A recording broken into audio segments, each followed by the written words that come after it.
अस्सलाम वालेकुम स्टूडेंट्स, हम लोगों ने डिस्कस करना है chapter number 10 acid base and salts. इसके कुछ टॉपिक आपने प्रीवियसली अपने टीचर्स के साथ कवर कर लिए हुए हैं और जो टॉपिक आज हम लोग डिस्कस करने लगे हैं that is general properties of acids. Acids की अगर जनरल प्रॉपर्टीज़ की बात करें तो प्रॉपर्टीज़ का आपने 9th क्लास में भी पढ़ा तो दो तरह की होती हैं। एक होती है फिज़िकल प्रॉपर्टीज़ और एक केमिकल प्रॉपर्टीज़। फिज़िकल प्रॉपर्टीज़ जो हैं उसके बारे में आपने चैप्टर के स्टार्ट में पढ़ा था कि एसिड जो है वो सॉर इन टेस्ट होते हैं। ठीक है, ये ब्लू लिटमस पेपर को रेड में कन्वर्ट करते हैं, कोरेसिव इन कंसनट्रेटेड फॉर्म में होते हैं और इलेक्ट्रिकल कंडक्टेंस शो करते हैं जब ये एक्वस सोल्यूशन में होते हैं। ठीक है, उसके बाद नेक्स्ट हमारे पास क्या है, chemical properties. Chemical properties of acids के अंदर हम लोगों ने केमिकल रिएक्शन स्टडी करने हैं एसिड्स के विद डिफरेंट सब्सटेंसेस। सबसे पहला जो सब्सटेंस है जिसके साथ आपने chemical reaction of acid discuss करना है वो है मेटल्स। मेटल्स जब भी एसिड के साथ रिएक्ट करते हैं तो रिएक्ट करने के रिज़ल्ट में सॉल्ट्स प्लस हाइड्रोजन गैस की फॉर्मेशन करते हैं।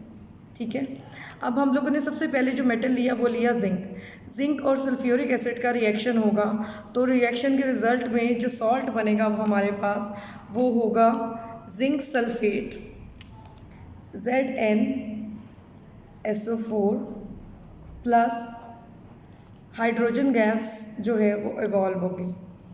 सो हमारे पास प्रोडक्ट में क्या आ गया, जिंक और सल्फ्यूरिक एसिड का रिएक्शन हुआ और जिंक और सल्फ्यूरिक एसिड के रिएक्शन के रिजल्ट में zinc sulphate plus hydrogen gas evolve हुई।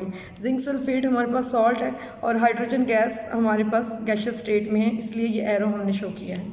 सिमिलरली एलुमिनियम और HCl का जब रिएक्शन होगा तो रिएक्शन के रिज़ल्ट में हमारे पास सॉल्ट बनेगी aluminium trichloride AlCl3, aluminium trichloride plus hydrogen gas की एवोल्यूशन होगी।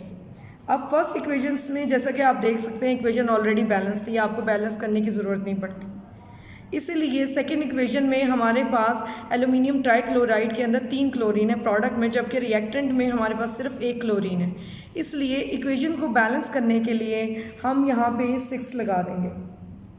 अब जब यहाँ पे मैंने 6 लगाया तो यहाँ पे क्लोरीन को के साथ एल्यूमिनियम के साथ यहाँ पे हमें क्या लगाना पड़ा है, 2 3 6 इक्वेशन बैलेंस। बट यहाँ पे एल्यूमिनियम अब कितने होंगे, 2, तो आपको यहाँ पे भी एल्यूमिनियम 2 करने पड़ेंगे। Similarly in the case of hydrogen, reactant में आपके पास 6 हाइड्रोजन है और प्रोडक्ट में आपके पास 2 हाइड्रोजन है। इक्वेशन बैलेंस करने के लिए हम यहाँ पे क्या लगा देंगे, 3 लगा देंगे। ठीक है, सेकेंड हमारा रिएक्शन जो है एसिड्स का वो है कार्बोनेट्स के साथ। ठीक है, एसिड जो है वो मेटल कार्बोनेट्स के साथ रिएक्ट करेगा और रिएक्ट करने के रिज़ल्ट में आपके पास प्रोडक्ट में जो चीज़ें आएंगी हमने उसको देखना है। आपके पास क्या है, मेटल कार्बोनेट, और मेटल कार्बोनेट का रिएक्शन किसके साथ हुआ, एसिड के साथ, और रिएक्शन के रिज़ल्ट में आपके पास 3 प्रोडक्ट्स आ जाएंगे, 3 प्रोडक्ट्स आएंगे, salt plus carbon dioxide plus water. अब इस इक्वेशन में भी कार्बन डाइऑक्साइड जो है वो आपके पास गैसियस स्टेट में है। ठीक है, इसलिए मैंने यहाँ पे इसके साथ एरो हेड लगाया है। अब इसको बैलेंस करने के लिए हम लोग क्या करेंगे, अब रिएक्शन करवाते हैं। कैल्शियम कार्बोनेट है, इसका HCl के साथ रिएक्शन हो रहा है। रिएक्शन के रिजल्ट में सॉल्ट क्या बनेगा, आपने 9th क्लास में भी सॉल्ट के बारे में पढ़ा हुआ है, कैल्शियम क्लोराइड। ठीक है, कार्बोनेट जो है वो कार्बन डाइऑक्साइड में कन्वर्ट हो जाएगा गैसियस स्टेट में, प्लस वाटर की फॉर्मेशन हो जाएगी। सिमिलरली सेकंड हमारा रिएक्शन है मेटल बाइकार्बोनेट का। मेटल बाइकार्बोनेट का रिएक्शन होगा एसिड के साथ और एसिड के साथ रिएक्शन के रिजल्ट में सेम प्रोडक्ट्स आएंगे। What would be the product, salts, carbon dioxide and water. तो अब प्रोडक्ट में हमारे पास क्या आएगा, salt plus carbon dioxide plus water. अब यहाँ पे हमारे पास जो मेटल बाइकार्बोनेट है वो है sodium bicarbonate. Okay, Na stand for sodium and HCO3 stand for bicarbonate. उसका रिएक्शन सल्फ्यूरिक एसिड के साथ होगा।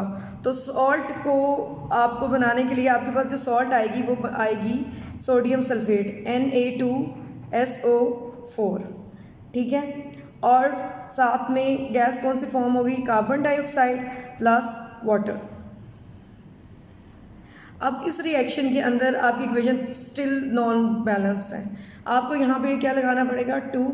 जब आप 2 लगाएंगे तो 2 sodium balanced, sulphate 1 balanced, carbonate यहाँ पे जो है वो बाइकार्बोनेट यहाँ पे 2 है, लेकिन आपने कार्बन डाइऑक्साइड यहाँ पे 1 बनाई है, इसलिए इसको भी बैलेंस करने के लिए आपको यहाँ पे 2 लगाना पड़ेगा और सिमिलरली यहाँ पे आपको एरो लगाना पड़ेगा।